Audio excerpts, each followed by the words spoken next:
Dear colleagues, dear friends, thank you very much for hosting this very important event and for assessment of the situation. Nacho, thank you very much particularly.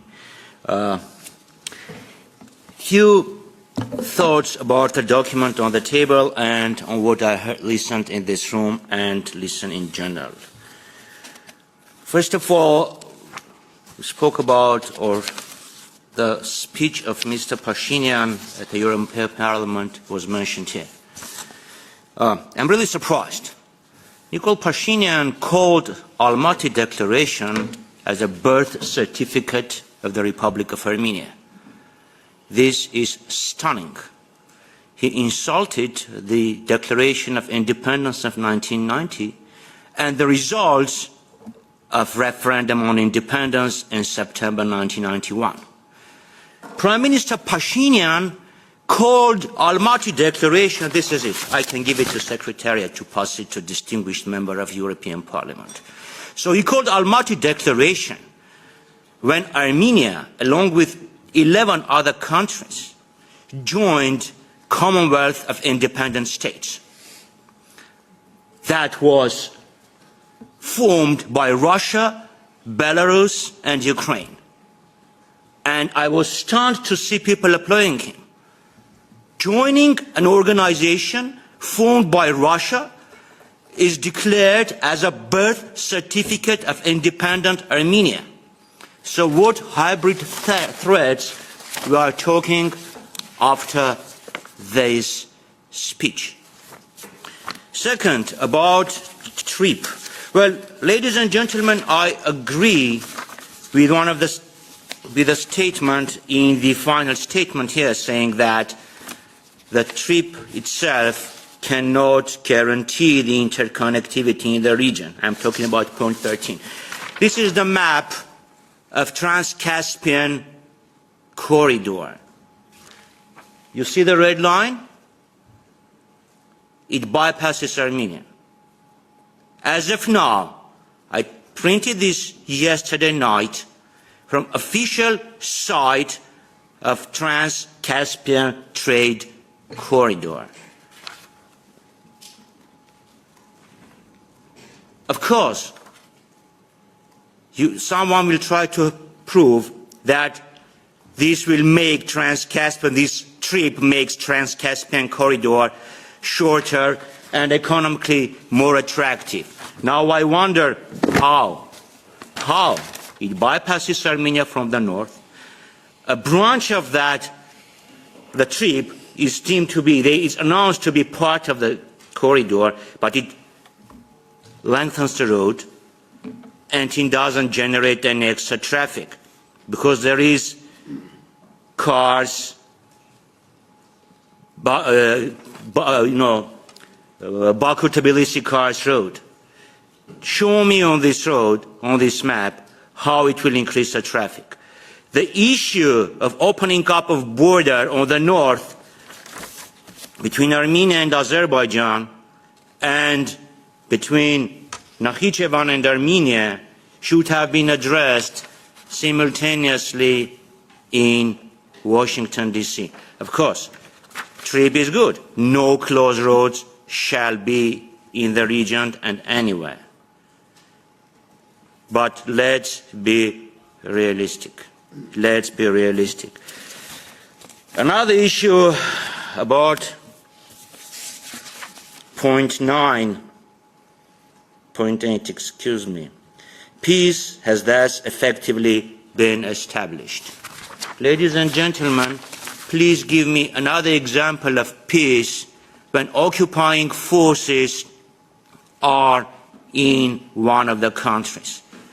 Today, Azerbaijan still occupies about 200 square kilometers of sovereign Armenian territory. And it's not about the area under their occupation. It's about the strategic locations.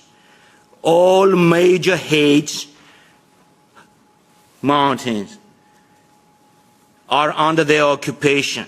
They control the road from north to south, from Yerevan to southern borders. Distinguished member of the European Parliament, Mr. Sanchez, called it provisional ceasefire. I call it armistice. It's an armistice. It's not effective peace. The 100-year war between France and England lasted for 116 years. It doesn't mean that every morning the French and the Brits were fighting each other. It means that the conflict lasted for 116 years. And this means that it's not peace now, it is armistice. And when we speak that is effectively it's peace, this means we are forgetting about the other issues. We shall keep into mind that it's an armistice and all efforts shall be made to achieve a real peace, a peace based on justice.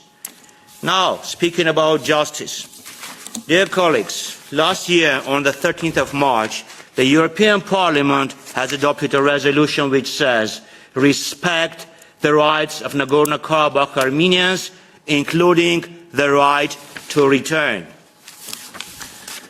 On February the 5th, Mr. O'Flaherty, the Human Rights Commissioner of the European Commission, has recalled the right of voluntarily safe and dignified return of Armenians to their homeland.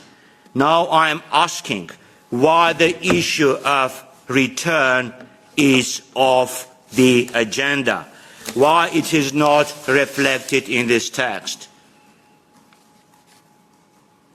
I understand Aliyev doesn't allow the Armenian government to speak about the right of return. But I don't understand why in his speech, when Phashinian delivered his speech, people applaud him. I have questions. Is this resolution not in effect anymore? The European Parliament several times has stressed the importance of respecting the right of return. And by the way, the conflict between Phashinian and the church, the head of the executive power of the secular authority and the church, started from this issue. When His Holiness Karagin II, not acting head, as Phashinian said, participated in a Swiss peace initiative,